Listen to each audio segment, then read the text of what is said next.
Taip. O ką mes toliau turim? Toliau turim tokį galingą, rimtą peilį. Matote, mano ranka yra didelė, bet čia tai dar didesnė rankai galima naudoti. Kas mėgsta pasimti ir turėti peilį, su juo dirbti, jausti. Tai va, nuolydis gana fainas. Yra nuo pusė peilio, realiai nuo pusė peilio nuolydis daromas. Labai gražiai padarytas nuolydžiukas. Tai galingas peilis, galingas raudonmedžio rankena. Taip pat fainas.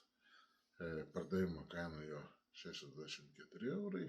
Tai nėra brangus labai peilis, bet labai smagus. Aukcione, aišku, pigiau bus.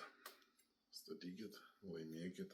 Toks pilnas universalas, tiek šefo peilį gali naudoti prie kazanų, kepsninės, tiek visur. Tai pagrindinis peilis. Sėkmės, ačiū.